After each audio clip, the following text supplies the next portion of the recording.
Hello everyone and welcome back for another Star Trek Discovery official Starships collection review.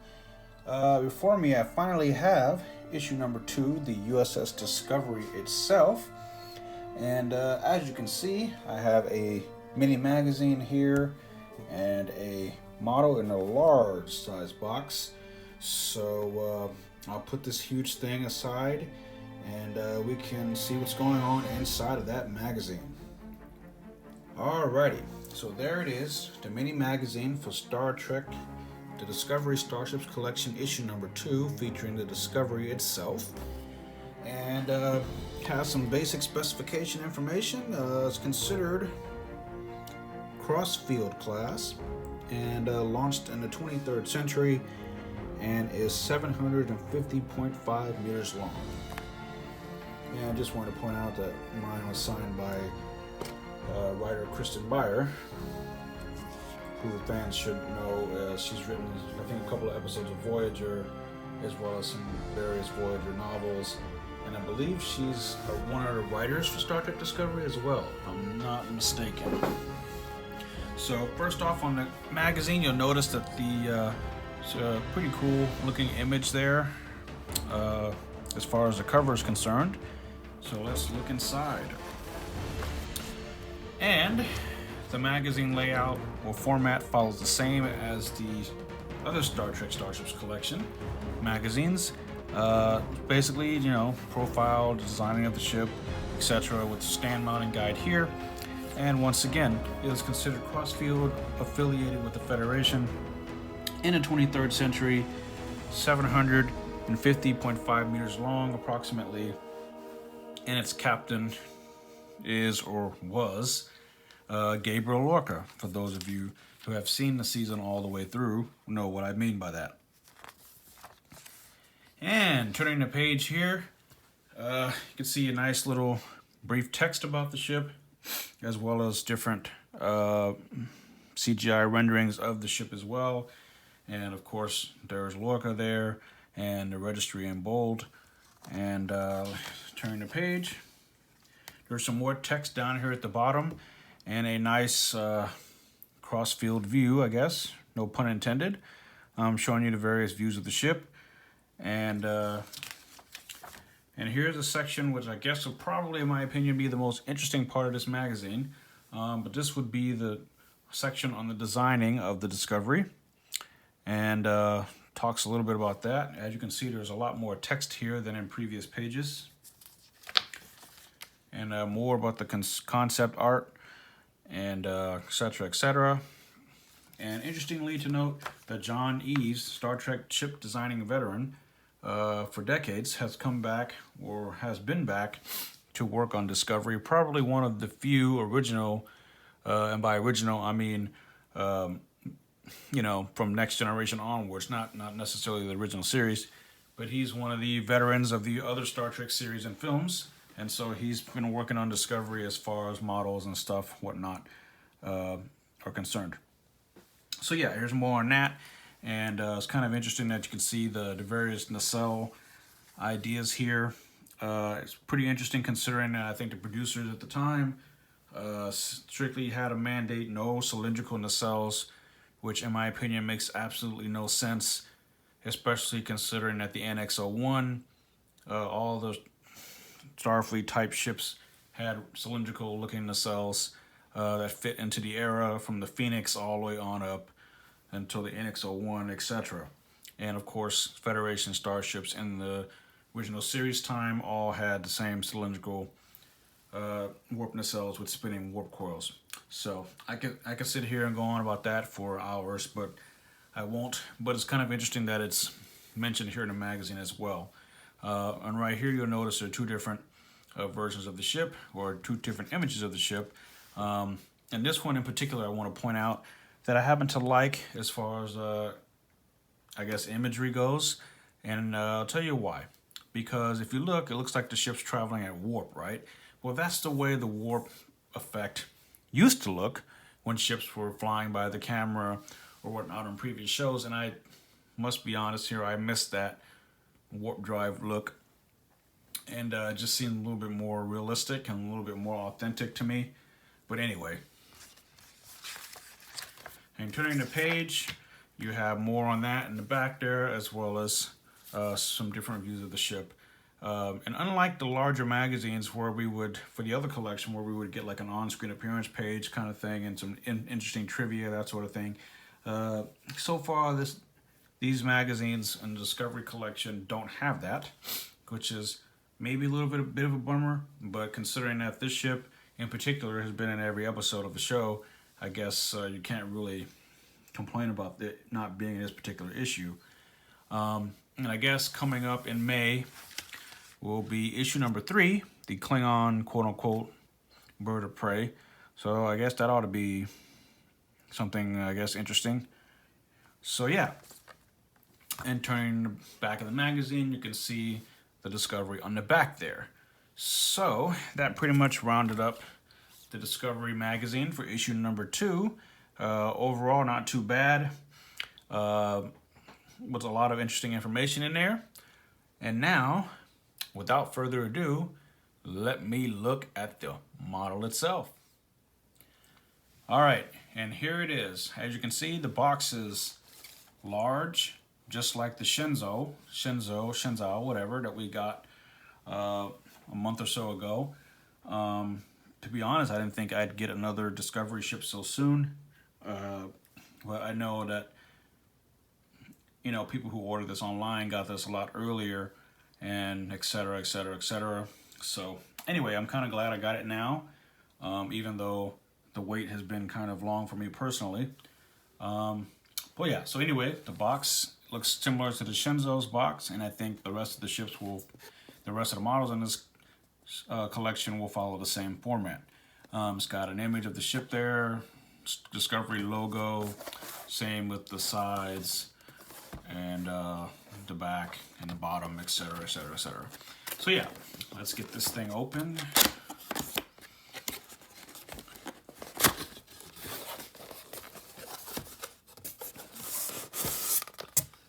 Okay, and looks to be intact in one piece. So let's get the stand. And my ship number is 0709, so no 1031 for me, darn it. So anyway, that's the stand. And let's get the model out. Move the box alongside. All right. And my first impression is not bad. This thing is humongous in terms of size. I mean, you can look how it fits in the palm of my hand. This thing is huge. To be quite honest, I'm not a fan of the design of this ship, like, at all. It doesn't look very Starfleet-ish. It doesn't look like Starfleet very much. At least doesn't look very 23rd century-ish. It looks late 24th, early 25th kind of thing. I would expect this to be something in the future, not in the past. If we're thinking of 23rd or 24th centuries, that is. The paint looks kind of nice. And as you can see, it says USS Discovery, NCC-1031. It's not black like on, you know, other ships in the past. Kind of stands out more of a green light color, and it kind of stands out there, as you can see. The windows, let's see, the windows seem to be misaligned as usual, which is a bit of a bummer. But unless you really examine it closely, you probably won't see it. But it's the misalignment is there, unfortunately. There is the bridge dome there. It's got a nice little color to it, white, I guess. And then you got your warp nacelles with this blue in between that follows the same as the normal Starships collection. You got what looks like a pointed antenna on the deflector dish there, which is a nice callback, I guess, to ships of the original series era. And you have some more windows on the secondary hull, which some are painted and some are not, which is kind of odd, but okay. Also, I didn't notice now that there's another USS Discovery registry there as well, name there. Other than that, I don't see any other Starfleet pendants, which to me is kind of unusual. I mean, there's just kind of red stripe or whatever this is, but there's no logos or anything, which is kind of oddball. And looking at the rear of the ship, you can see the red for the impulse engines, and the nacelles are really quite large, long, and but overall, I think it's a nice model. Interestingly enough, for those of you who have been watching Star Trek Discovery, especially the After Trek, kind of like live show where they interview various people involved with the production and so on and so forth. If you notice in the background during that show, you'll see this exact model. That is the Eaglemoss Discovery, just exact ship model, whatnot, sitting on the shelf. So it's kind of cool that we actually now finally have the same thing that we see on screen. And again, as I mentioned before, this is probably the second or third piece of Star Trek Discovery merchandise that has been out. And it's kind of strange that it's so late, considering that the show aired sometime back, like in last November, I think, maybe September, if I'm not mistaken. With the exception of maybe a couple of QMX badges and maybe a couple of shirts or whatnot, and aside from various magazines and comic books, and of course the Shinzo before this, there really aren't a whole lot of Discovery-related things on the market, which is a bit of a bummer.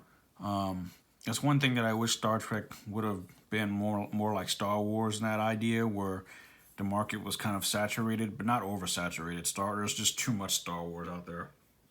Anyway, the model is okay. It's large. I like the paint. The Windows thing might bother some people. It does kind of bother me a little bit, but it's not too bad. I guess if you can look there, you can see that some are on there and some have white, some are not. It looks almost like Braille, what blind people use to read, I suppose. And one interesting thing I would like to point out, or at least one way I would like to look at this, is that maybe the white shows that the lights are on and the rest are not. I don't know, if you really want to pretend. There's some more windows here. I mean, when you look at it from afar, it looks okay. But when you really get it like up close and personal to your eyes, that's when you really see the window misalignment. As far as the ship in the show is concerned, I still find it hard to even imagine that this thing spins around and this ship spins around and goes into the spore drive, or into the Mycenio network or whatever it is. So yeah, it's overall it's a nice model. This is metal and this is plastic, and no parts are bent. My ship doesn't appear to be misaligned or any wonky in the cells or anything like that. It seems to be in pretty good shape there, which I'm very happy about that it arrived in one piece. So yeah, if you are a fan of Star Trek The Discovery, I would definitely go and pick this up or try to get my hands on it. It is available on the Eaglemoss website. And of course, you could subscribe to the collection if you hope or plan to get all of the ships, like I will and many others will. And it's just kind of cool to have kind of like what they have on screen in the background of the After Trek show. But it's a nice model. A few minor issues, mostly with the window alignment. And, but now we finally have the hero ship of the show. So that's cool. Unfortunately, I suspect that many people will probably not subscribe or cancel their subscriptions because everybody just wants the Discovery, maybe the Shinzo, and that's it. So anyway, if you hate the show, don't bother picking this up. If you're on the fence, think about it a little bit more. But being a Star Trek fan, regardless, I would have gotten it whether I hate the show or not. because that's just the kind of Star Trek fan that I am. And I just love ships. Might not like the show or the storytelling or even the choice of direction that they've taken the show thus far. The ships has always been something that I've liked in any version of Trek out there. So anyway, enough rambling for now. I look forward to sharing more with you as time goes on, as I get them. And if you have any questions or comments about the ship or the magazine, please feel free to drop me a question down in the comments section. And if you please feel so inclined, hit that subscribe button and like and share this with your friends. I would be very grateful and appreciate it, of course. So until next time, live long and prosper, and be safe out there, guys.